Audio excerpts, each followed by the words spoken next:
Marcus Blackwood had not prayed since the VA hospital in 1973, but every morning at 6 he talked to his dead wife while rebuilding motorcycles that would never run as good as they should. Some men talk to God. Marcus talked to ghosts. It was almost the same thing. The October dawn came cold through the grimy windows of his custom shop in Duluth, Minnesota. 43 miles north, in a drainage pipe under the Blatnick Bridge, an 11-year-old boy was waking to the same cold. Neither man nor boy knew the other existed. In 14 hours, their lives would become inseparable. Marcus stood at his workbench, hands black with grease, working on a 1947 Harley knucklehead that had been dead for longer than his marriage. The engine block sat before him like an altar. Each bolt he turned was a prayer, each adjustment a confession. His hands were thick from 20 years of this work, scarred knuckles, permanent grease under the nails. These were not soft hands. These were not hands that asked for mercy. They were hands that built things, fixed things, held things together when everything else was falling apart. Sarah's coffee mug sat on the shelf above the bench. 6 years of dust on the rim. He had not washed it since the morning she died. Every day he poured himself coffee and stared at that mug and remembered the last time she drank from it. "I'm trying, baby," he said to the photograph beside the mug.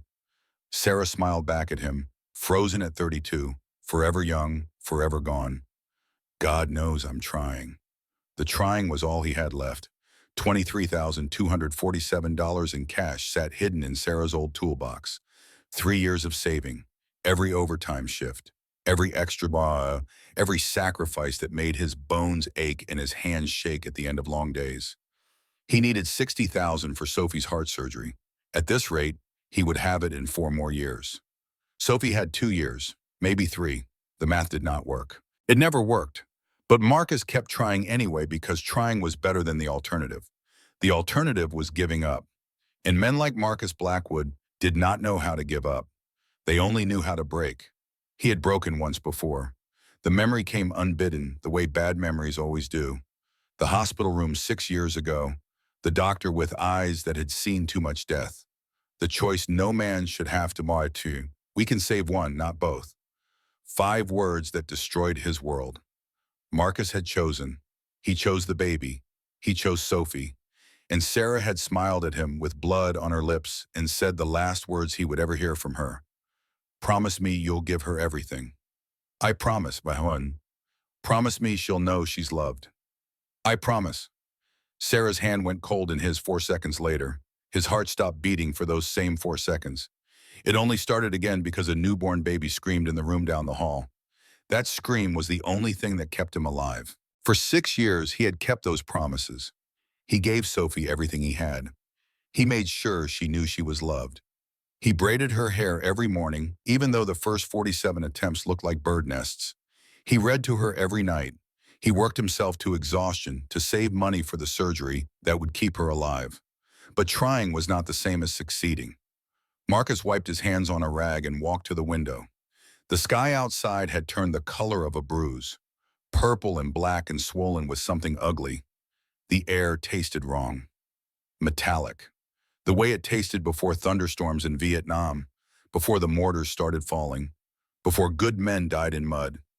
His knee was screaming, the old injury from the Sturgis crash in '87. He had learned to read weather through pain. Right now, the pain was telling him something bad was coming. He checked his watch, 6:45. Sophie would be waking up soon at his mother's house. Margaret had taken her for Halloween. The plan was simple. Margaret would drive Sophie home by noon, well before any snow started falling. The forecast said 6 to 8 inches starting at 4 in the afternoon. Nothing serious, nothing Margaret could not handle. But Marcus's knee disagreed with the forecast, and Marcus had learned to trust his knee more than he trusted meteorologists. He reached for the phone, dialed his mother's number. It rang 3 times before she picked up. "Marcus? Mom, how's Sophie?" "Still sleeping. We made cookies last night, chocolate chip. She ate 4 before bed." Despite everything, Marcus smiled. "That's my girl." "How are you?" The question carried weight. His mother always asked it that way. Not casual, careful. The way you ask someone who might break if you push too hard. "I'm fine." "Liar," Marcus said nothing. His mother had earned the right to call him a liar. She had buried her husband. She had buried two of her three sons. She had earned the right to see through his bullshit. "The storm looks bad, Mom. My knee is bad." Margaret was silent for a moment. When she spoke again, her voice was different, harder. The voice of a woman who had survived the blizzard of 1940 that killed 14 people in St. Louis County. "I'm keeping her." "What?" "Sophie, I'm keeping her here until this passes. I don't like how the sky looks. I don't like how my knee feels. And there hasn't been a single chickadee at my feeder all morning." Marcus went cold. When the birds disappeared, something was coming that even creatures without weather reports could sense. "How long?" "I don't know. Could be a day, could be two, but I'm not putting her in that car until this passes." Every instinct in Marcus's body screamed at him to say no, to demand his daughter back, to ride north right now and bring her home where he could see her, touch her, know she was safe. But Margaret was right. She was always right about storms. "Keep her safe," he said. His voice came out tight, strangled. "I always do." The line went dead. Marcus stood holding the phone for a long moment. Something felt wrong, something deeper than weather, something in his gut that had been churning since he woke up. He had felt this feeling before, in the jungle, right before ambushes, right before everything went to hell. He almost called back, almost told his mother to bundle Sophie up and drive south right now before the storm hit. His hand hovered over the phone. But what would he say? "My bones feel strange?" She would laugh at him. He put the phone down. This decision would haunt him for the rest of his life. 43 miles north, Luca Bennett woke to darkness and cold, and the distant sound of wind that promised death. The drainage pipe under the Blatnick Bridge had been home for 14 months, 4 feet in diameter, 8 feet deep, dry when it did not rain. Hidden from police and social workers and other homeless people who might hurt an 11-year-old boy for his stolen sleeping bag. Lucas lay perfectly still in the darkness, listening. Wind outside, getting louder, the metallic scrape of snow beginning to fall, and something else, something that sounded like a little girl crying, carried on the wind from some impossible distance. He sat up, his breath fogged in the freezing air. The newspaper stuffed in his boots had frozen overnight. 3 layers of the Duluth News-Tribune, just like his mother had taught him. Newspaper traps air, baby. Air traps warmth. Emma Bennett had been dead for 4 years. Lucas still heard her voice every morning. He pulled on the boots. The cracked leather was stiff with cold. The left boot had a hole near the toe. The right boot had a sole that flapped when he walked. He had stolen them from a dumpster behind a Goodwill 8 months ago. Before that, he had worn shoes 2 sizes too small that made his toes bleed. These boots were ugly, but they worked. And on the streets, working was all that mattered. Lucas crawled to the entrance of his pipe and looked out at the world. The sky was the color of a corpse, gray and purple and sick with something terminal. Snow was already falling, even though it was only 7 in the morning and the forecast had said afternoon. Fat flakes, heavy flakes, the kind that meant business. Birds were fleeing south in waves. Blackbirds and crows and even the gulls from the harbor. Thousands of them, darkening the sky, running from something Lucas could not see but could feel in his bones. He had learned to read omens on the streets. When the birds run, you run too. But Lucas had nowhere to run to. He took inventory. 2 cans of beans, 1 box of matches in a Ziploc bag, his mother's photograph in another Ziploc, a knife he had found in a parking lot, the sleeping bag he had stolen from a camping store 2 months ago. He remembered that theft, remembered walking into the store looking like any poor kid, remembered his heart pounding as he walked out with the bag stuffed under his coat. He had felt bad about it for almost an hour. Then the first frost came, and guilt seemed less important than not dying. Survival simplified morality. It stripped away questions of right and wrong and left only one question. Will this keep me alive until tomorrow? Lucas looked at the sky and asked himself that question now. The storm coming was not normal. Even he could see that. This was not 6 to 8 inches. This was the end of the world rolling in early, ahead of schedule, hungry for whatever it could catch. He should stay in the pipe, should burrow into his sleeping bag and wait it out. should save himself. But something pulled at him, something in the wind, something in that distant crying he swore he could hear. Lucas Bennett had survived 2 years on the streets by trusting his instincts. His instincts had kept him fed, had kept him hidden, had kept him alive when other kids like him ended up dead in alleys or frozen in snowbanks.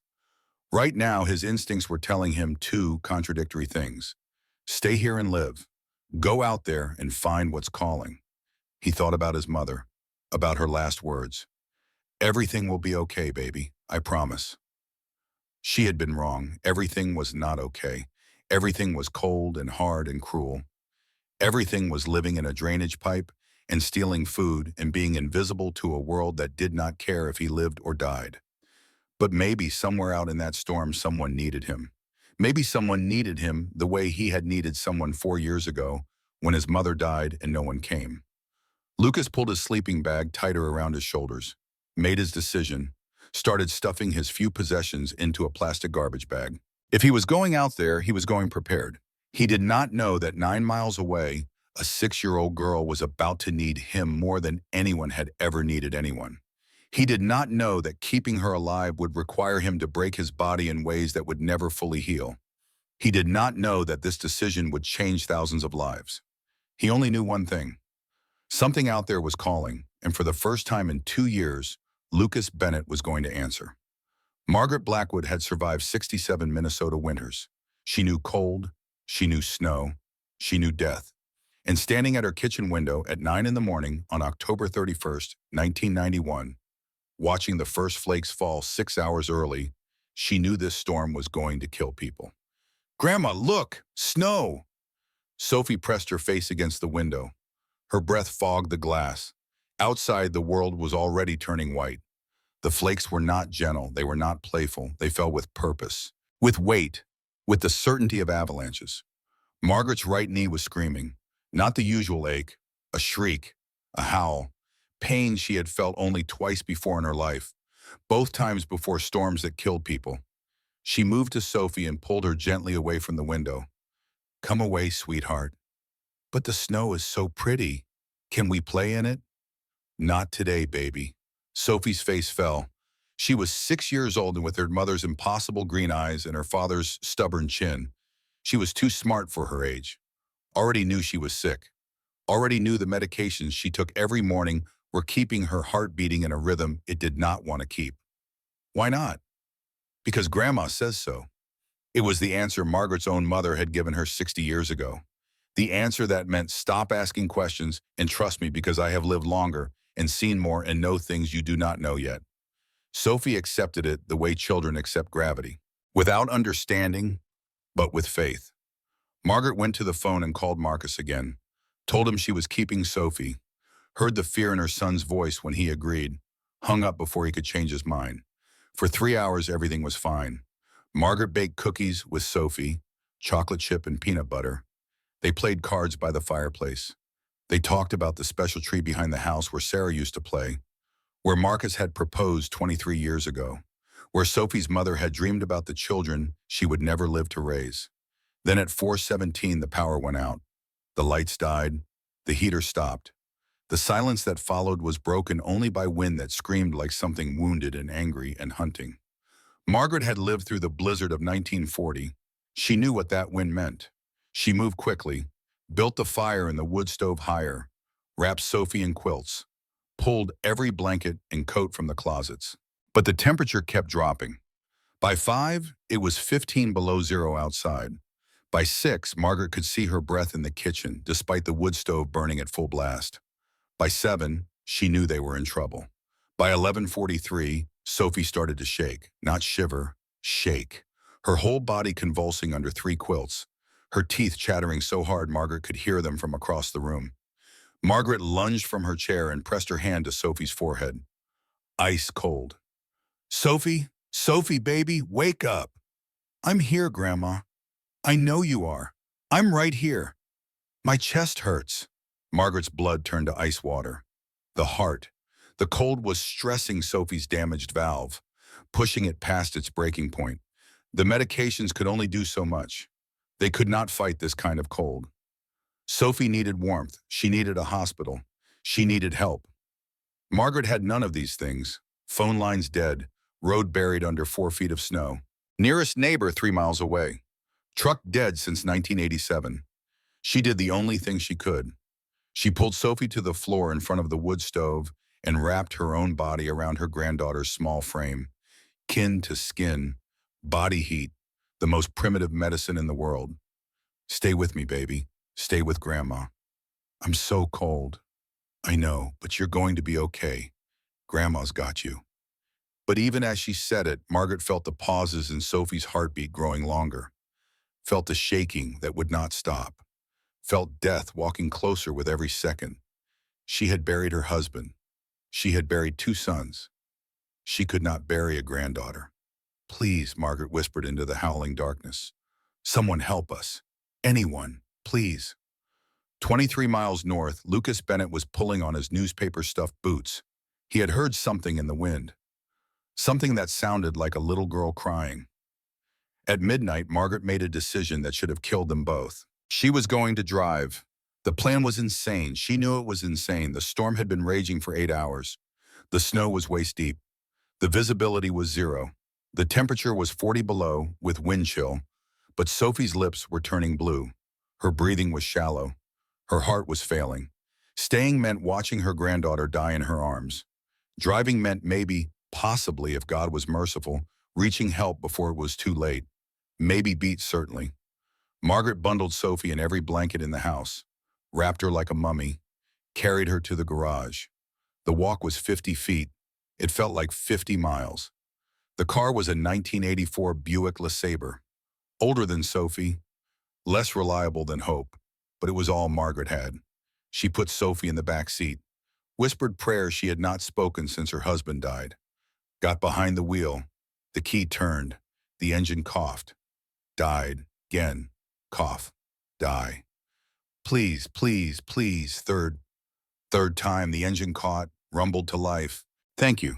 Thank you. Margaret put the car in reverse, backed out of the garage into a world that had ended while she was inside. She could not see 5 feet ahead. The headlights reflected off a wall of white and showed her nothing. The windshield wipers could not keep up with the snow. It covered the glass faster than they could clear it. She drove blind. 5 miles per hour, maybe less, creeping forward into nothing. Highway 41 was somewhere ahead. If she could find it, if she could stay on it, if she could make it to Duluth. Too many ifs. But Margaret had survived 67 years by betting on long odds. She would bet on them again, mile 1, mile 2. Sophie was crying in the back seat, soft whimpers, the sound of a child who knew something was terribly wrong, but did not have words for what it was. We're almost there, baby. Just hold on. Mile 3, the road curved left. Margaret did not see it. The car did not turn. It went straight, off the road, into the ditch, front end burying itself in a snowbank. Margaret's head hit the steering wheel. Hard. Light exploded behind her eyes, then darkness, then nothing. In the back seat, Sophie whispered into the silence, "Grandma, Grandma, please wake up." Nobody answered. Nobody could. The storm howled.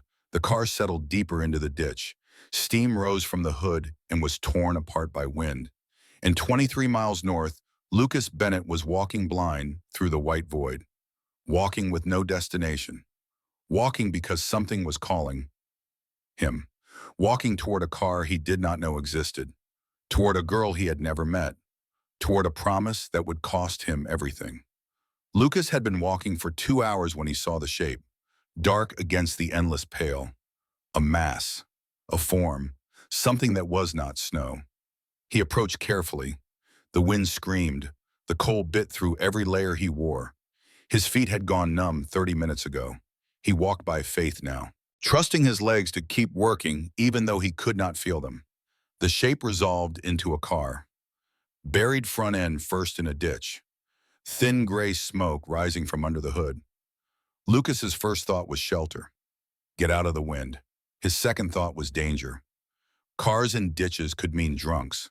Could mean people who would hurt an 11-year-old boy for his boots. He circled to the driver's side window, wiped snow from the glass. Inside, an old woman slumped against the steering wheel. Gray hair, blood on her forehead.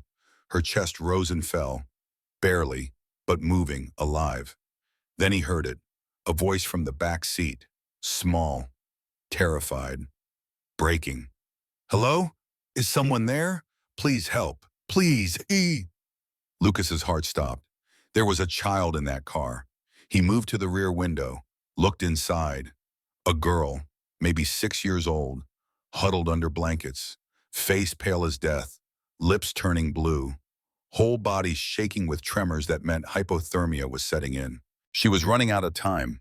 Lucas looked at his boots, cracked leather, heavy heel. The boots he had taken from a dumpster 8 months ago. He pulled off his left boot.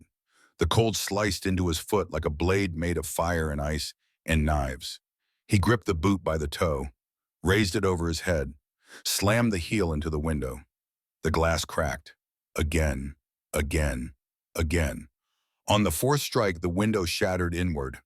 Lucas reached through the broken glass, felt shards cutting his arms, ignored the pain, unlocked the door.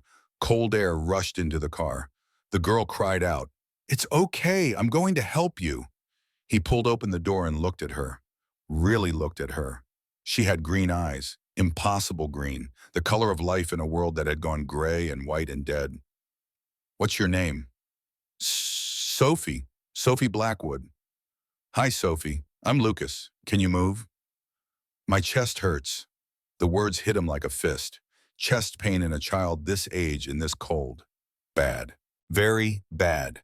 He looked at the unconscious woman in front. Margaret. Had to be the grandmother. Still breathing. Still alive. But he could not carry 2 people. Could not even lift one adult. But he could carry a child. The nearest hospital was in Duluth. How far? 20 miles? 30? He had no idea. It was impossible. No one could walk that far through a blizzard with a child on their back. But staying meant dying. Both of them. Lucas made his choice in the space of a heartbeat. "Sophie, I need you to listen. Your grandma is hurt, but help is coming. Right now, I need to get you somewhere warm. Can you hold on to my back like a piggyback ride?" "You're going to carry me in the storm?" "Yes. But it's so far," Lucas lied with a steady voice. "I've walked farther. This is nothing. But I need you to hold on tight. No matter what happens, don't let go." Sophie looked at him with eyes too old for her face. Eyes that saw everything. Eyes that saw Lucas was lying. Eyes that saw Lucas would try anyway. "Promise you won't leave me." The words hit him harder than the cold, harder than anything. Lucas thought about his father, about the morning he woke up alone, about the promise that had been shattered so completely it destroyed his ability to believe in promises at all. But this was different. This was not a promise for years. This was a promise for hours. This was a promise to keep someone alive. "I promise," Lucas said, "I will never leave you." Sophie smiled, small, fragile, but real. "Okay, I believe you." Those 3 words changed everything. Lucas wrapped the grandmother in every piece of fabric he could find in the car, every blanket, every coat, every scarf. He tucked them around her carefully. "I'll send help back for you, ma'am." Margaret did not respond, but her chest kept rising, kept falling, kept fighting. Lucas turned to Sophie, lifted her onto his back. She wrapped her arms around his neck, her legs around his waist, like a koala, clinging. She weighed almost nothing, 60 pounds of dying child. She felt like the whole world. Lucas faced the darkness. The white void, the storm that had killed 23 people and was hunting for more. He could not see his destination, did not know the exact distance, only knew the direction. Forward, 1 foot in front of the other. Again, again, again, the rhythm of survival. He took his first step carrying Sophie Blackwood on his back. He did not know what this promise would cost him. He did not know he would fall 17 times. He did not know he would break his body in ways that would never fully heal. He only knew one thing. He had made a promise. And for the first time in his life, Lucas Bennett intended to keep one. Behind them, Margaret's car disappeared into the white. Ahead, 9 miles of hell waited. And in Duluth, Marcus Blackwood paced his empty house and prayed to his dead wife and wondered why he felt like his world was ending. The storm howled. The snow fell. 3 lives moved toward collision. And in 14 hours, a homeless boy would teach a broken man what it meant to be a father. Mile 1 belonged to Hope. Lucas would remember later that the first mile was the easiest. The weight on his back was manageable. Sophie had wrapped herself around him like a small animal seeking warmth. Her arms locked around his neck. Her legs cinched tight around his waist. The wind was brutal, but Lucas had faced wind before. The snow was deep, but Lucas had waded through deep snow before. The cold was savage, but Lucas had survived savage cold before. One foot in front of the other, again. The rhythm of survival, the only rhythm he had known for 2 years. Sophie's breath was warm against his neck, the only warmth in the entire frozen universe. Her small voice cut through the howling wind. "Lucas? Yeah. Are we going to die?" The question hit him like a physical blow, not because it was unexpected. He had been asking himself the same thing, but because of how calmly she asked it. Like she was asking about the weather, like she had already accepted that the answer might be yes. "No, we're not going to die." "How do you know?" "Because I promised I wouldn't leave you, and I can't keep that promise if I'm dead." A pause, then impossibly a small laugh. "That's weird logic." "Weird logic is still logic. My daddy says that too." "Tell me about your daddy." Sophie's voice brightened despite the cold, despite the danger, despite everything. "He's big, really big, and he has a motorcycle, and he wears leather and has tattoos, and people think he's scary, but he's not. He's the nicest person in the whole world." Lucas smiled despite everything, despite the cold seeping into his bones, despite the weight growing heavier with every step. "He sounds nice. He braids my hair every morning. Did you know boys can braid hair?" I did not know that.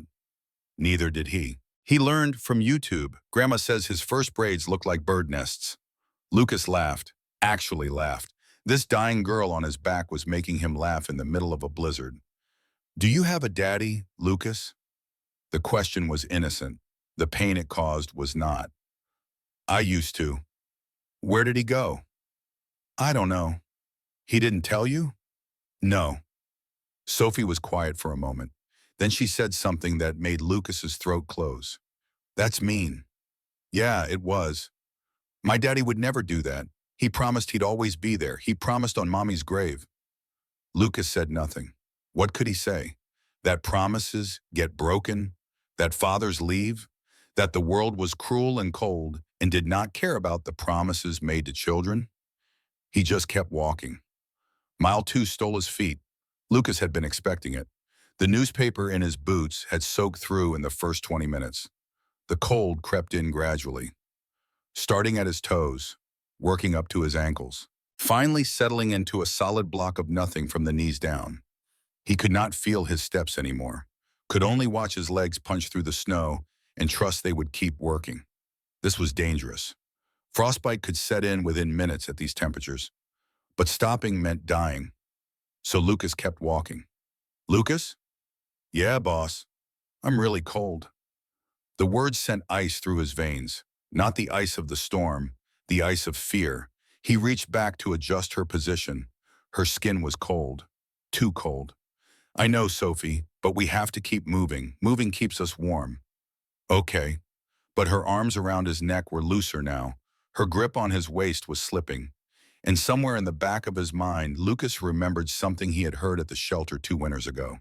When a hypothermic person stops shivering, it means their body has given up trying to generate heat. Sophie had stopped shivering. Mile 3 broke something inside him. Lucas started crying. He did not notice at first.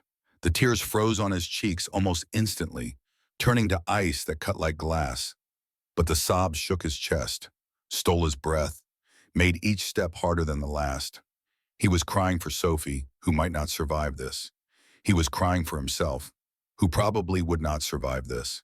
He was crying for his mother, who had promised everything would be okay and then left him alone in a world that proved her wrong. He was crying because he was 11 years old, and he was going to die in a snowstorm with a stranger's child on his back, and no one would ever know what happened to him. No one would ever know he had tried. The tears kept coming. He could not stop them, did not try to stop them, but his feet kept moving. Sophie's voice came soft against his shoulder. Lucas, are you crying? He could not lie to her. Not now. Yeah. It's okay to cry. My daddy cries sometimes. He thinks I don't know, but I do. He cries when he looks at pictures of mommy. Lucas's chest hitched. This 6-year-old girl was comforting him. This dying child was telling him it was okay to feel. Your daddy sounds like a good man. He is. He's the best daddy in the whole world. I bet he's looking for you right now. You think so? I know so. A daddy like that doesn't stop looking. Sophie was quiet for a moment. Then she said something that Lucas would remember for the rest of his life. When we get home, will you meet him? Yeah, Sophie, I'll meet him. If we get home, he thought. If we survive. If I don't fail you the way everyone else failed me. Mile 4 brought ghosts. Lucas saw his mother. She stood in the snow ahead of him, clear as day, wearing the blue dress she had worn to church every Sunday, smiling the smile she saved just for him, looking exactly as she had before the tuberculosis hollowed her out and turned her into something fragile and gray. Baby, she said, her voice carried over the wind as if the storm did not exist. You're so tired. Why don't you rest? I can't, Mama, I promised. Emma Bennett tilted her head, the way she used to when Lucas was small and said something that amused her. Promises get broken, baby. You know that better than anyone. Not this one. Why is this one different? Lucas thought about the question, really thought about it. The cold gave him plenty of time to think. Because she's counting on me, because no one else is coming, because if I stop, she dies. His mother's smile turned sad. You might die anyway. I know. Is she worth dying for? A stranger's child? Lucas looked at Sophie on his back, could not see her face but could feel her small body trembling, could feel her heart beating against his spine, could feel her trust in him, complete and absolute and terrifying. Yeah, she is. Why? The answer came from somewhere deep, somewhere Lucas had not known existed until this moment, because someone should have been worth dying for me, and no one was. Emma's image flickered, faded. The snow swallowed her whole, but her voice lingered, carried on wind that sounded almost like love. I'm proud of you, baby. I'm so proud. Lucas walked through the space where she had been and did not look back. At 2:15 in the morning, 40 miles south, Marcus Blackwood crashed his motorcycle for the second time. He had been riding for 3 hours. 3 hours of fighting through snow that tried to bury him. 3 hours of wind that tried to throw him off the road. 3 hours of cold that had stolen all feeling from his hands 2 hours ago. The ice patch was hidden under fresh snow, invisible, waiting. The front wheel hit it and slid sideways. Marcus felt the bike going and tried to correct, but the weight was too much and the ice was too slick, and physics did not care how much he needed to reach his daughter. The Harley went down, 800 pounds of steel and chrome and desperation. Marcus went with it, thrown sideways into a ditch. The bike landing on top of him, pinning his leg, the old injury from Sturgis screaming. He lay there in the snow, the bike crushing him, every breath a knife in his ribs, the storm burying him inch by inch. It would be so easy to stay down, so easy to close his eyes, so easy to let the snow cover him like a blanket and drift off into whatever came after this life. So easy to join Sarah in whatever place the dead went. But Sophie was out there, somewhere, and Marcus had made promises to a dying woman 6 years ago. Promise me you'll give her everything. Promise me she'll know she's loved. He had kept those promises for 6 years. He would not break them now. Marcus put his hands in the snow, pushed, his body screamed, his mind screamed, everything screamed. He pushed harder. The bike shifted more, finally fell away from him. Marcus crawled out from under 800 pounds of steel, got his hands under him, got his knees under him, stood. His leg would not hold his weight. He stood on it anyway. Pain was just information. Information he could ignore. He limped to his motorcycle, grabbed the handlebars, pulled it upright through pure force of will, threw his leg over the seat, kicked the engine. It coughed, died again. Cough, Die. Come on, you bastard. Third time. The engine caught, roared to life. Marcus twisted the throttle and rode back onto Highway 41. Rode north, rode toward his mother's house. Rode toward his daughter. Rode toward a debt he did not yet know he owed to a boy he had never met. The storm tried to stop him. Marcus rode through it anyway, because that was what fathers did. They rode through hell for their children. They broke themselves trying. They never stopped. Never. Mile 5 ended Lucas. His legs simply stopped working. One moment he was walking, the next moment he was face down in the snow, Sophie's weight driving him deeper into the white. The cold embraced him like a lover, whispered promises of rest, of sleep, of an end to the pain. It would be so easy to stay down, so easy to close his eyes, so easy to let the storm win. Sophie's voice cut through the fog. Lucas, Lucas, get up. Can't. You promised. The words hit him like a slap across his face. You promised. I promise I will never leave you. Lucas put his hands in the snow. His fingers would not work. He used his palms instead. His forearms. Pushed with everything he had left. His body screamed at him to stop. His mind screamed at him to stop. Every cell in his body screamed that this was impossible, that he had given everything, that there was nothing left to give. Lucas screamed back. He got his knees under him, got his feet under him. Somehow, impossibly, Lucas Bennett stood up. Good, Sophie whispered against his shoulder. Good job. Lucas laughed, or sobbed. He could not tell the difference anymore. Thanks, boss. Let's keep moving. 4 more miles to go. 4 more miles of hell. And then Sophie said 2 words that would echo in Lucas's mind for the rest of his life. I believe you. What? You said we wouldn't die. Her face pressed against his shoulder. Her voice small but certain. I believe you. Lucas's throat closed. This girl, this impossible, dying, stubborn girl, she believed him, trusted him, put her life in his hands without hesitation. He could not fail her, would not fail her. Lucas squared his shoulders, adjusted Sophie's weight on his back, walked into the white void. 4 miles left. He would walk them or die trying. Mile 6 transformed him into something beyond human. Lucas stopped being Lucas. He did not notice the transition. One moment he was an 11-year-old boy carrying a 6-year-old girl through a blizzard. The next moment he was something else, something that existed only to move forward. His feet had stopped mattering miles ago. His hands had stopped mattering around mile 4.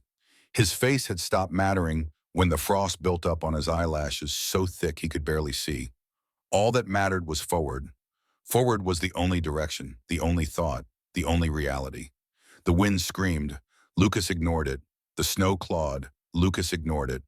The cold whispered promises of peace, of rest, of eternal sleep in a white bed that would never hurt him again. Lucas ignored it all.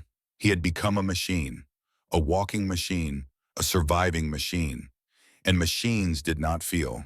Machines did not fear. Machines just kept running until they broke. Lucas was not broken yet. Mile 7 brought hope like a knife to the chest. Through the wall of white, Lucas saw lights. At first, he thought he was hallucinating again, like the vision of his mother. The cold could do that. When hypothermia set in deep enough, people saw things that were not there. But the lights did not disappear. They flickered in the distance, barely visible through the storm. Yellow lights, warm lights. The kind of lights that meant buildings, that meant people, that meant life. Sophie, Sophie, wake up! She had not responded in over a mile. Her breathing was so shallow Lucas could barely feel it. Her skin had turned grayish, but she was still breathing, still alive, still worth saving. I see lights. Sophie stirred against his back. Her voice came out as less than a whisper. Lucas, yeah, boss. Thank you, Terry. For what? For not leaving me. Lucas's eyes burned, not from the cold, from something else entirely. We're almost there, Sophie. Just hold on. I'm trying. I know you are. You're doing so good. Tommy? Yeah. Will you be my brother? The question came out of nowhere, hit him harder than the wind. harder than the cold, harder than anything the storm had thrown at him. What? When we get home, will you be my brother? I always wanted a brother, and you're nice, and you saved me. Lucas could not speak. The words stuck in his throat, blocked by something that felt like tears and laughter and hope all tangled together. Yeah, Sophie. Yeah, I'll be your brother. Promise, I promise, she smiled against his shoulder. He could feel it even through all the layers, even through the cold and the exhaustion and the pain. Good, I'm going to hold you to that. Then her body went limp, unconscious again, but still breathing, still alive. Lucas walked faster. The lights were maybe 2 miles away, maybe less. 2 miles was nothing. 2 miles was everything. He had walked 7 miles through hell. He could walk 2 more. Mile 8 brought the 17 falls. Lucas had stopped counting somewhere around fall number 10. But his body remembered. 17 impacts, 17 struggles to rise. 17 moments of lying in the snow, wondering if this was finally the end. This time was different. This time he could see the hospital, could see the emergency room entrance lit up like a beacon in the darkness, could see the sliding doors and the ambulances and the promise of warmth and safety and survival. It was maybe 200 meters away. 200 meters might as well have been 200 miles. Lucas lay in the snow, Sophie's weight pinning him down, and felt his body shut down, not gradually, completely. His arms would not move. His legs would not move. His lungs could barely pull in enough air to keep him conscious. He was done. He had given everything, every ounce of strength, every shred of willpower. And it was not enough. 200 meters. That was how close they had come. That was how close Sophie had come to surviving. I'm sorry, Lucas thought. I'm sorry, Sophie. I'm sorry I couldn't get you there. I'm sorry I made a promise I couldn't keep. He closed his eyes. The cold wrapped around him like a blanket. And then Sophie spoke. Lucas. Her voice was barely a whisper, a ghost of a voice. Lucas, please don't stop, please. A pause, a breath. I can see the lights. We're so close. She could see the lights, through the storm, through the frost, through everything. She could see the lights, and she was begging him not to give up. Lucas opened his eyes. The lights were still there, still flickering, still waiting. 200 meters. He had walked 9 miles through a blizzard with a dying child on his back. He had fallen 17 times and gotten up 17 times. He had survived things that should have killed him 10 times over. 200 meters was nothing. 200 meters was everything. Lucas put his hands in the snow. His fingers would not work, so he used his forearms instead. Pushed, his body screamed in protest. He pushed harder. Come on, come on, come on. His knees found purchase. He rose, wobbling, swaying, barely human anymore, but standing. Good job, Sophie breathed. I knew you could do it. Lucas laughed. It came out as a sob, but it was a laugh. Thanks, boss. Let's finish this. 100 meters. He fell again, the 18th time. Got up, the 18th time. 50 meters. His vision was going gray at the edges. His body was shutting down organ by organ. He could feel himself dying with every step. He kept walking, 20 meters. The emergency room doors were right there. Right there, close enough to touch, 10 meters. His knees buckled. He staggered, caught himself, staggered again. 5 meters. He reached the entrance. The automatic doors did not open. The sensors were frozen, or broken, or simply unable to detect the snow-covered creature that used to be a boy. Lucas turned around, pressed his back against the glass, slid down until he was sitting on the concrete. Sophie slipped off his back, landed beside him, still breathing, still alive. For a long moment, nothing happened. The storm howled, the snow fell. Lucas sat there with the girl he had carried 9 miles, waiting for someone to notice them. Then he raised his frozen fist and pounded on the glass, once, twice, 3 times. The doors opened from inside. A woman in scrubs stood there, her face a mask of shock. Oh my God, what? Lucas's voice barely worked, but he forced the words out. Her name is Sophie Blackwood. Her grandma is in a car on Highway 41, mile marker 17. She has a heart condition. She needs help. The nurse stared at him, at Sophie, at the trail of frozen footprints leading from the darkness behind them. Did you, did you carry her here? Lucas did not answer, could not answer. The world was going gray, then black, then nothing.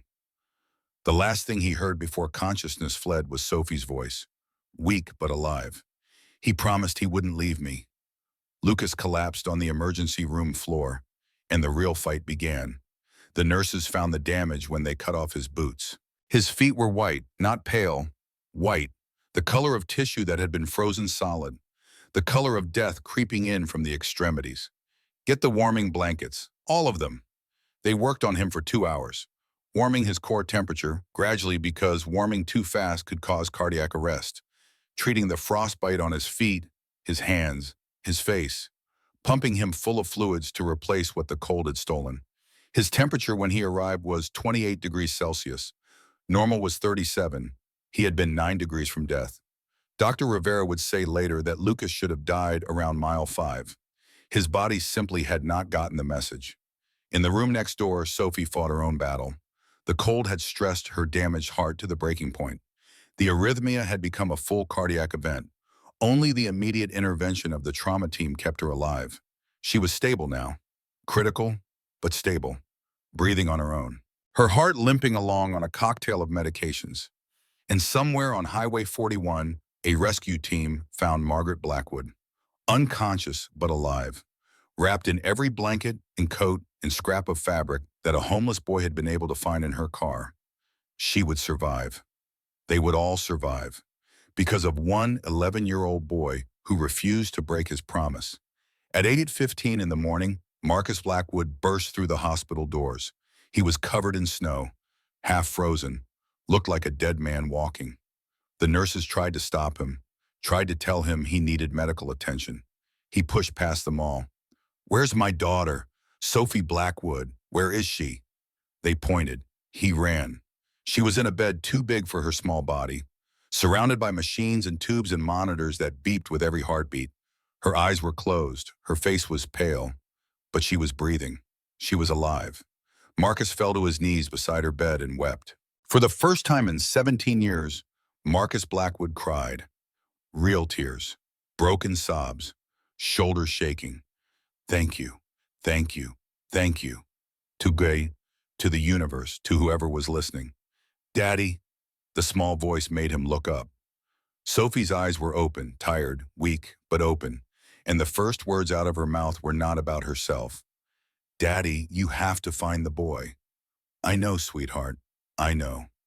His name is Lucas. He carried me. He promised not to leave me, and he didn't. He fell down so many times, but he always got back up. Sophie grabbed his hand. So small, so fragile, still here because of a stranger's impossible courage.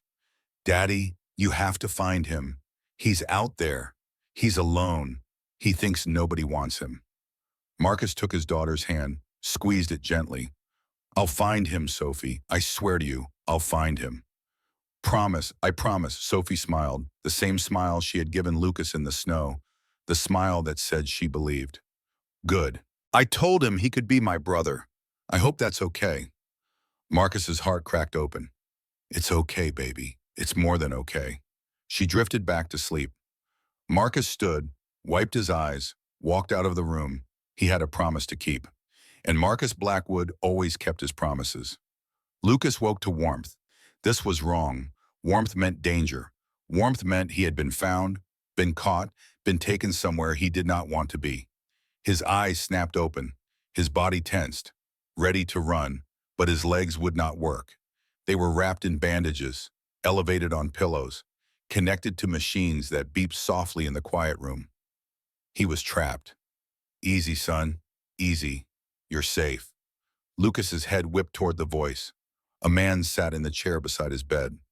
The biggest man Lucas had ever seen, 6'4" at least, arms like steel cables, chest like a barrel, face weathered from years of hard living.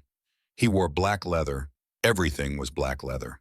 And on his vest, patches and symbols that Lucas did not recognize but somehow understood.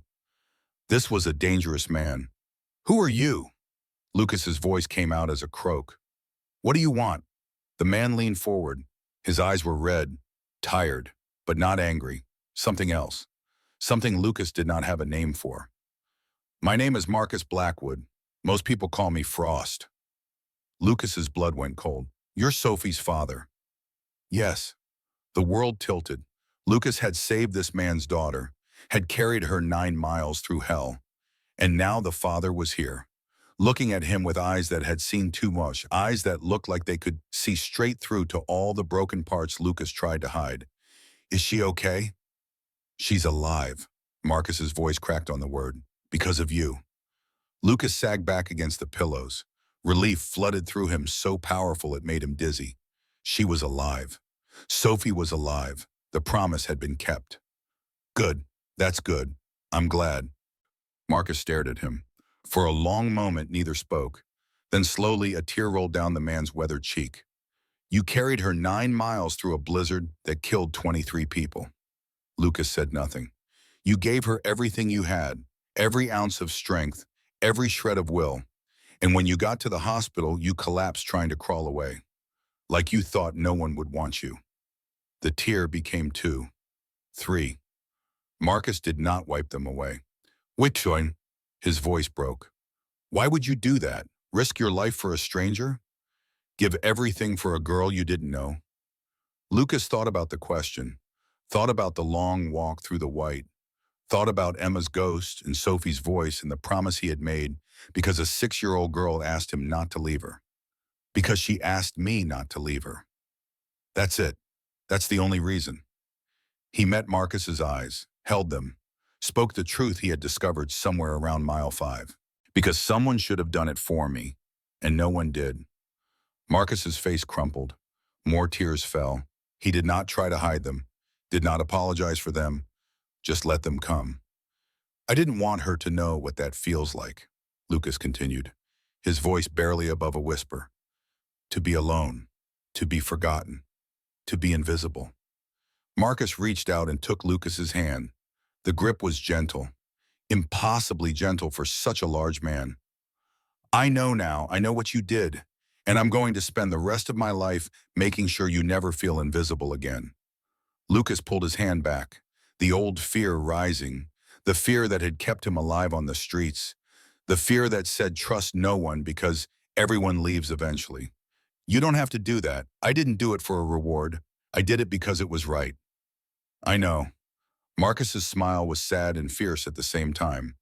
That's why you deserve one. The social worker is coming tomorrow. Lucas said it flat, matter of fact. I heard the nurses talking. They're going to put me back in the system. No, they're not. Lucas laughed, bitter. That's not how it works. I'm a runaway, a case number. They don't just let kids like me go. Marcus leaned closer. His voice dropped, but the intensity increased. I told them no. You can't just... I told them if they tried to take you, they'd have to go through me. And if they went through me, they'd have to go through every brother in my club, 300 of them. Lucas stared. Why would you do that? Marcus's voice softened. Because my daughter asked me to. She wants you to be her brother. She said she made you promise. Lucas's throat closed. I did promise that, but I didn't think she'd remember. She remembers everything. She remembers you falling 17 times.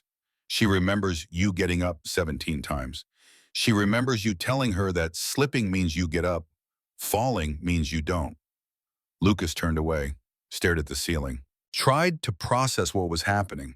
This made no sense. People did not want him. People left. People forgot. That was how the world worked. I don't understand this, any of it. You, this, someone wanting me, it doesn't make sense. Marcus was quiet for a long moment. When he spoke again, his voice was different, softer, full of pain that Lucas recognized because he carried the same pain. When Sarah died, I wanted to die too. The pain was so big, I couldn't see past it, couldn't breathe through it. My brothers saved me. They showed up every update. They didn't try to fix me. They were just there. He paused. I want to do the same for you. Give you what I wish someone had given me when I needed it most. A chance, a choice, a family. Lucas looked at this man, this giant, this legend, this father who loved so fiercely it radiated off him like heat. What if you change your mind? What if you decide you don't want me anymore? Marcus smiled, sad and fierce and certain. Then I'll find you the way I found you in that blizzard, as many times as it takes for the rest of my life. For the first time in 4 years, Lucas Bennett allowed himself to hope. Okay, he whispered. Okay, I'll try. Marcus squeezed his hand. That's all I ask, son. That's all anyone can ask. Dr. Rivera found Marcus in the hallway an hour later. Mr. Blackwood, I need to tell you about the boy who saved your daughter. Marcus turned, waited.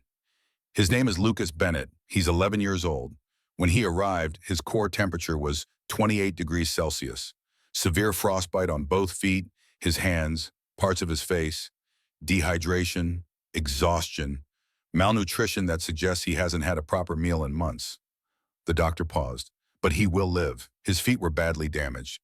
We managed to save them, but full recovery will take months of rehabilitation. Maybe longer. Marcus exhaled. Thank God. There's something else you should know. Marcus waited. This boy has no records, no medical history, no emergency contacts. When we ran his description through the system, we found a missing person report from 2 years ago. Foster care runaway. The family he ran from was investigated for child labor violations 6 months after he disappeared. Marcus's hands clenched into fists. He's been living on the streets for 2 years. An 11-year-old child, homeless, surviving alone through Minnesota winters. And he used what little he had to save your daughter. Marcus looked through the window at Lucas, small, thin, battered by a life that had shown him no mercy. And still he had walked 9 miles to save a stranger. Social worker will be here tomorrow, Dr. Rivera continued. They want to place him back in foster care. No. The word came out hard, final. Not a request, not a negotiation. Mr. Blackwood, it's not that simple. There are procedures, legal requirements. Marcus turned to face her. His eyes were red from crying, but there was iron in them now. Doctor, I have 200 brothers who will stand between that boy and anyone who tries to take him somewhere he doesn't want to go. I have lawyers, I have resources, and I have a debt I will spend the rest of my life repaying. He looked back at Lucas. That boy saved my daughter, saved my mother, gave everything he had for people he didn't know. And you're telling me the system wants to put him back in the same machine that failed him so completely he chose to live in a drainage pipe rather than ask for help? Marcus's voice dropped, but the intensity doubled. He's mine now, do you understand? He's mine and nobody is taking him anywhere. Dr. Rivera was quiet for a long moment. Then she nodded. I'll make some calls, see what I can do. Thank you. She walked away. Marcus stayed at the window, watching his son sleep. 3 days passed. Lucas spent them in a haze of pain medication and confusion. Physical therapists came and went. Nurses checked his vitals. Doctors examined his feet and shook their heads and said words like permanent damage and extensive rehabilitation and lucky to be alive. Sophie visited on the second day, in a wheelchair, still weak but alive, her green eyes bright with something Lucas could not name. She did not say much, just held his hand and smiled and said thank you over and over until Marcus gently told her Lucas needed rest. But before she left, she leaned close and whispered, I told Daddy you're my brother now. He said, okay, so you have to get better because brothers don't leave. Lucas watched her wheel away and felt something crack open in his chest, something that had been frozen solid for 4 years. Margaret came on the 3rd day, stitches on her forehead, walking with a cane. She sat beside his bed and cried and called him her angel and said she owed him a debt she could never repay. Lucas did not know what to say, so he said nothing.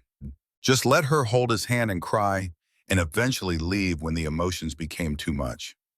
Marcus came every day. Sometimes he talked, sometimes he just sat. Always he was there, present, solid, real. On the 4th day, the social worker arrived. Her name was Janet Morrison. She was young, maybe 30. She wore a suit that was trying too hard to look professional and carried a briefcase that was trying too hard to look important. She sat in the chair beside Lucas's bed and smiled a smile that did not reach her eyes. "Lucas, my name is Janet. I'm here to help you." Lucas said nothing. He had heard this before, from social workers who put him with Dale Morrison, from case managers who never followed up, from people who said they wanted to help and then disappeared. "I understand you've been through a very traumatic experience. What you did was incredibly brave. But now we need to think about what's best for your future." "I want to stay with Sophie's dad." Janet's smile tightened. "I understand you've bonded with the Blackwood family, but there are procedures we have to follow. You're a ward of the state. We have a legal obligation to place you in a proper foster home. Like the proper foster home you placed me in before, with Dale Morrison." Janet flinched. "That was an unfortunate situation. But we've learned from that. We have better screening now, better families. I want to stay with Marcus." "Lucas, you've only known him for 4 days. I've known him long enough. He shows up. Nobody else did."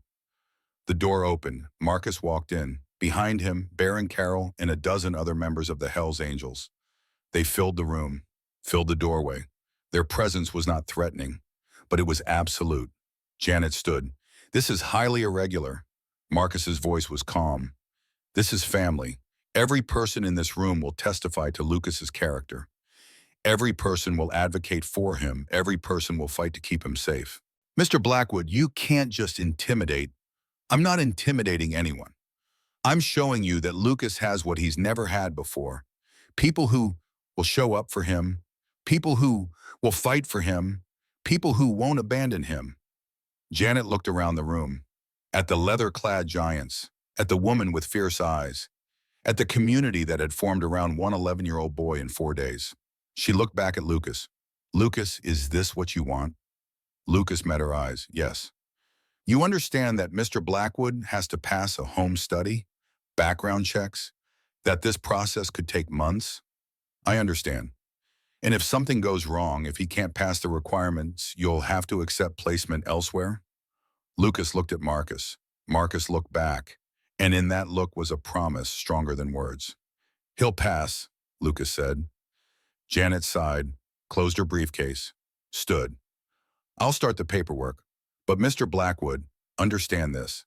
If anything, and I mean anything, suggests that this placement is not in Lucas's best interest, I will remove him immediately. Do you understand?" "I understand." "Good." She left. The tension in the room released like air from a balloon. Bear laughed, a big booming sound. "Well, that went well." Marcus sat beside Lucas. "You okay?" Lucas nodded, could not speak, could not process that a dozen people had just shown up for him, that Marcus had faced down the system for him, that someone was fighting to keep him. "Thank you," he finally managed. Marcus squeezed his shoulder. "That's what family does, son. We show up." 3 weeks later, Lucas stood in the Hells Angels clubhouse. Stood was the wrong word. He was in a wheelchair. His feet were healing, but he could not walk yet, would not be able to walk for another month at least. But he was there, and that was what mattered. The clubhouse was not what he expected. He had imagined something dark, dangerous, a place of shadows and secrets. What he found was a building that looked like a cross between a garage and a family restaurant. The main room had a bar along one wall, pool tables in the center, comfortable couches arranged around a television, and photographs on the walls, not of motorcycles or skulls, of people, families, weddings, birthdays, babies held by men with tattoos and tears in their eyes. "It's not what you expected," Marcus said. "No, it's not. Most people think we're criminals, thugs, monsters." Marcus shrugged. "Some of us have been those things. But this place is where we become something better, where we find family when blood family fails us." He put a hand on Lucas's shoulder. "You fit right in, kid." The front door burst open. "He's here, the little legend himself." Bear strode into the room, even bigger than Marcus, beard to his chest, arms covered in tattoos, a grin too large for his face. He grabbed Lucas's hand and shook it, hard. "Lucas Bennett, I'm Bear, Sergeant at Arms, which means I break things and occasionally people. But mostly I cook. You hungry? I make a mean bacon and egg sandwich." Before Lucas could answer, Bear was dragging his wheelchair toward the kitchen. The boys have been dying to meet you. Word spread fast. 9 miles through the Halloween blizzard with Sophie on your back. That's superhero stuff, kid. Carol emerged from the kitchen. Tall, gray hair, forearms that suggested she could bench press Lucas without trying. Bear, let him breathe. She approached Lucas with careful slowness, the way you approach a wounded animal. I'm Carol, Bear's wife, also the only person in this building with any sense. She smiled. It transformed her face, made her look kind instead of fierce. How are you feeling, sweetheart? Better, still tired, but better. Good. We got a room set on up for you, just a temporary until Marcus gets the paperwork sorted. But it's warm and safe and nobody will bother you. A room, for him. Lucas did not know what to say. Over the next few hours, he learned what family meant. Every member of the Duluth chapter appeared, then members from other chapters. St. Paul, Minneapolis, Fargo. They came with gifts, a new jacket, boots that actually fit, comic books, a sleeping bag for his new room, though Carol insisted he would not need it. They came with stories, tales of their own close calls, their own brushes with death, their own moments of impossible survival. They came with respect. Lucas had never experienced anything like it.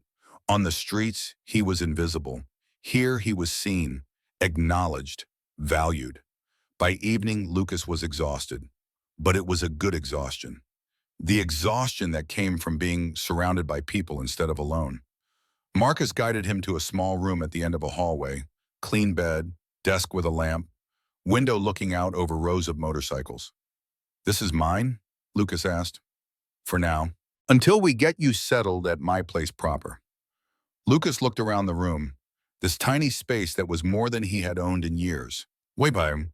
The word came out before he could stop it. Why are you doing all this? The truth, not the speech about family. The real reason. Marcus was quiet for a long moment. Then he walked to the window and looked out at the snow. When Sarah died, I made a vow. I swore that Sophie would never know pain, that I would protect her from everything. He turned back to Lucas. I failed. The blizzard happened and I wasn't there and she almost died. That was my failure. My fault. That wasn't... Let me finish. Marcus's voice was gentle but firm. You were there when I wasn't. You protected her when I couldn't. You gave me back the only two people I have left in this world. My mother, my daughter. He crossed the room, put his hands on Lucas's shoulders. You gave everything to save them. I can never repay that, but I want to. Not because I have to, because I want to, because you deserve it, because every child deserves someone who will fight for them. Marcus's voice dropped to almost a whisper. And because my daughter wants a brother, and I've never been able to say no to her. Lucas looked at this man, this giant, this legend, this father who loved so fiercely it hurt to witness. What if I'm bad at being a brother? I've never done it before. Marcus smiled. Neither had I before I was a father. You figure it out as you go. That's how family works. Lucas was quiet for a moment. Then he made a decision. He had spent 2 years building walls, trusting no one, surviving alone. Maybe it was time to let someone in. Okay, Lucas said. Okay, I believe you. Marcus pulled him into a hug, gentle and fierce at the same time. Welcome to the family, son. For real this time. Lucas buried his face in Marcus's chest and cried. Not tears of sadness, not tears of fear. For the first time in 4 years, Lucas Bennett cried tears of joy. The vest ceremony happened 3 weeks later. 307 people filled the clubhouse. They lined the walls. They spilled out into the parking lot where speakers carried the sound outside. Members of the Hells Angels from chapters across Minnesota, Wisconsin, North Dakota, and Michigan. Men and women who had driven through the night, through what remained of the blizzard, through ice and snow and danger, for him. Lucas sat in his wheelchair at the front of the room, flanked by Marcus on one side and Bear on the other. He looked at the sea of leather and denim, at the tattoos and beards, at the faces that looked like they had been carved from stone. These were dangerous people by any measure he had learned on the streets.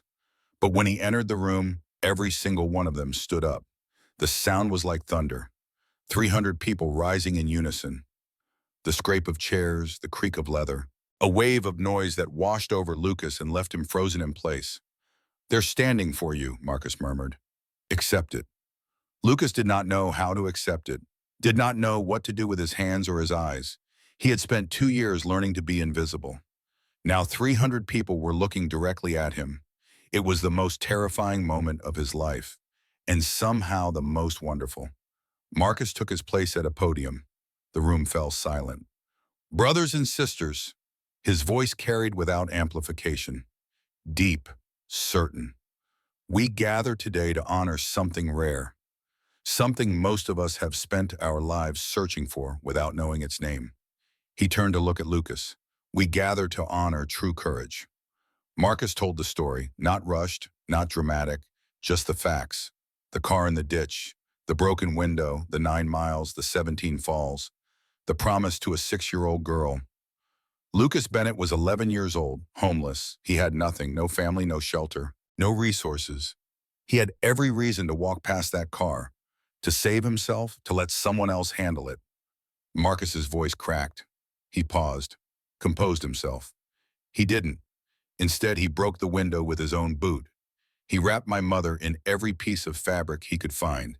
He put my daughter on his back, and he walked 9 miles through a blizzard that killed 23 people, in temperatures that froze birds in mid-flight, with feet so damaged by frostbite that doctors thought he would lose them. The room was absolutely silent. He walked because he made a promise. My daughter, delirious with cold, asked him not to leave her, and he promised he wouldn't. Marcus's eyes glistened. He fell 17 times. 17 times he hit the ground, exhausted, frozen, dying, and 17 times he got back up, because he had made a promise to a little girl he had never met. Marcus turned to face Lucas directly. "Lucas Bennett, you saved my daughter's life. You saved my mother's life. You reminded every person in this room why we ride, why we fight, why we call each other family." His voice rang out. "Because family is not blood. Family is showing up. Family is keeping promises. Family is carrying someone through the darkness when everything in you screams to stop." Bear stepped forward, carrying something in his hands. Something made of leather, black and heavy with patches. Marcus took it.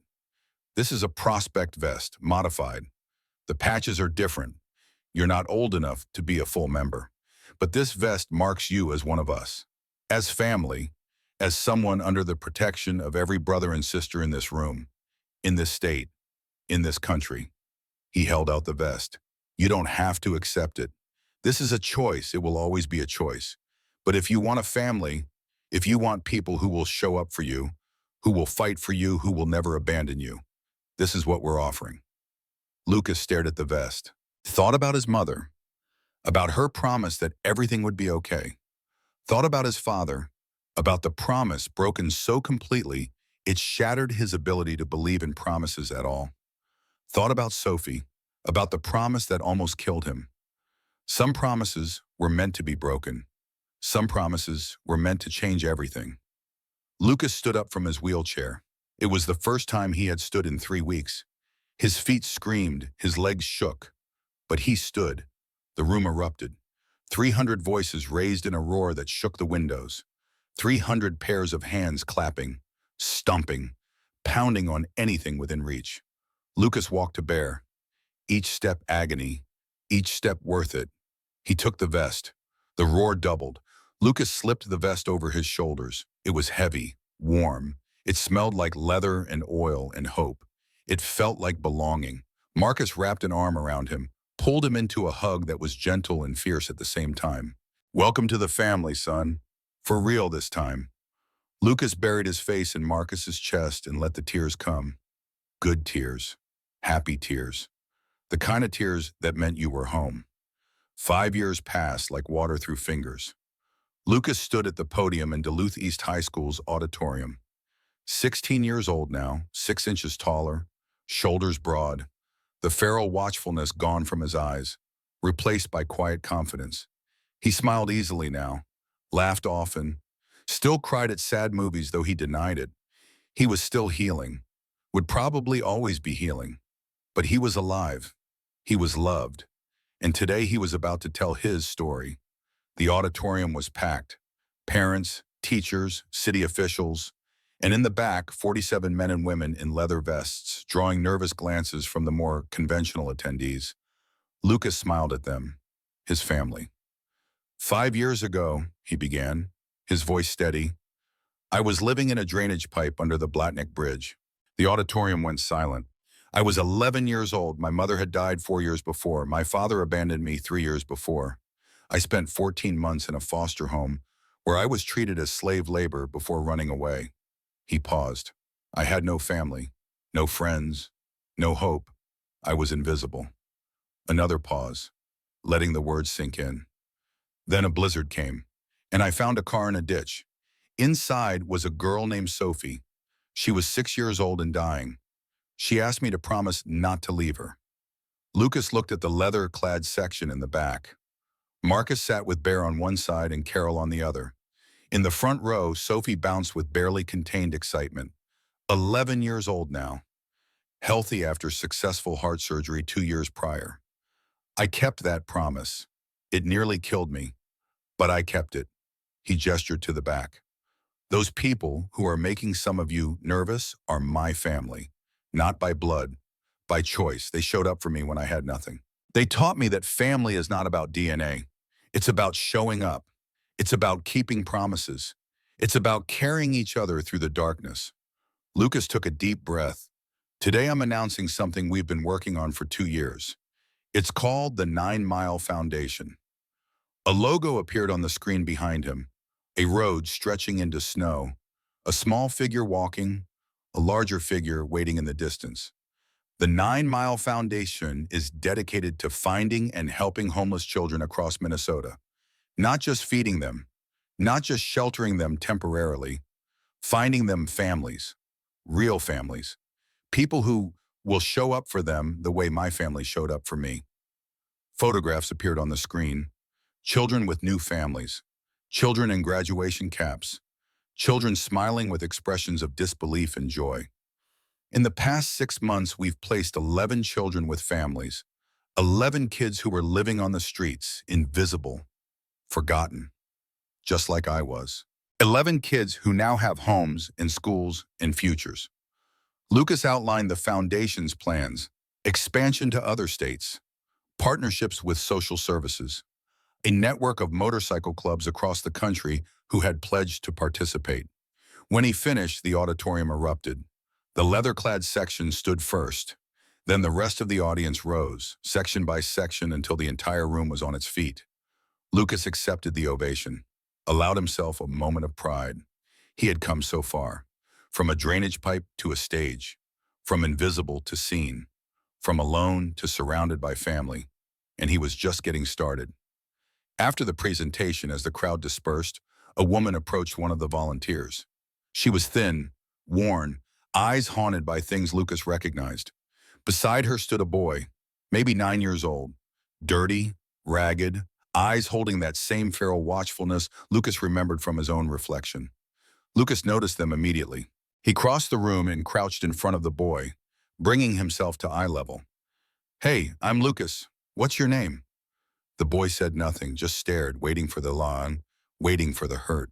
His mother spoke instead, her voice barely a whisper. "His name is Daniel. I saw the news about what you did, what you're doing. I thought maybe you could help." She paused, gathered courage. "I can't take care of him anymore. I'm sick, and he deserves better." Lucas looked at Daniel, at the walls in his eyes, the same walls Lucas had built, the same walls 1,000 homeless children had built. "Daniel," Lucas said softly, "I know you are scared. I know you don't trust me. You have no reason to. But I promise you, we're going to help, whatever you need. A home, a family, a chance, it's yours." Daniel stared at him, silent, watchful. Finally he spoke. "Why? Why would you help me?" Lucas smiled, sad and warm at the same time. "Because someone helped me once, when I was just like you, invisible, forgotten, alone." He placed a gentle hand on Daniel's shoulder, "And I promised I would spend the rest of my life paying it forward." Daniel's eyes filled with tears, the walls began to crack. Will you promise not to leave me? Lucas's heart shattered and rebuilt itself in a single breath. He saw himself in this boy, saw every cold night and empty promise and broken trust, saw every moment of believing that no one would ever come, and he saw what came after. The family that found him, the love that saved him, the life that grew from impossible soil. I promise, Lucas said, I will never leave you. Behind him, Marcus put a hand on his shoulder. Sophie took his hand. Carol appeared in the doorway, wiping tears from her cheeks. And in that moment, surrounded by the family he had found and the family he was building, Lucas Bennett understood. His mother had been right all along. Everything would be okay. Not because the universe was kind, not because suffering had a purpose, but because people chose to show up for each other, because they carried each other through the darkness, because they kept their promises. That was what the 9 Mile Foundation was about. That was what family was about. That was what love was about. 20 years later, the headline read, 9 Mile Foundation celebrates 20th anniversary, 2,347 children placed with families. Below the headline, a photograph showed a man in his mid-30s at a podium. Kind eyes, a jaw that looked remarkably like Marcus Blackwood, who had passed peacefully 3 years prior. The man was Lucas Bennett. Beside him stood a woman in her late 20s with a medical badge, Dr. Sophie Blackwood, cardiac surgeon, dedicating her life to helping children with heart conditions. Behind them, a banner read, "Because family is a choice." In the audience sat hundreds of children who had found families through the foundation. Children who had been invisible, forgotten, saved not by blood, but by love, by the simple radical act of showing up. Lucas looked out at the crowd, at the faces of children who had walked their own 9 miles, who had found their own families, who had learned that being alone was not the same as being unwanted. Thank you for being here, he said, his voice carrying to every corner of the packed auditorium. Thank you for believing that every child deserves a family. Thank you for proving every single day that the world can be better than it is. He paused, smiled, let the tears fall. My mother used to tell me that everything would be okay. For a long time, I thought she was wrong. But standing here today, looking at all of you, I finally understand what she meant. His voice grew stronger. Everything is okay.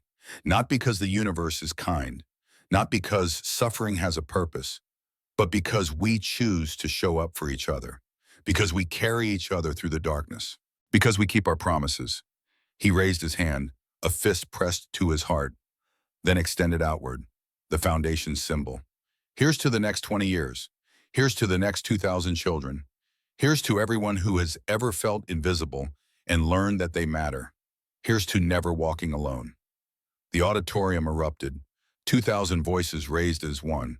Lucas stood in the center of it all, surrounded by love, filled with purpose, alive. His mother had been right. Everything was okay.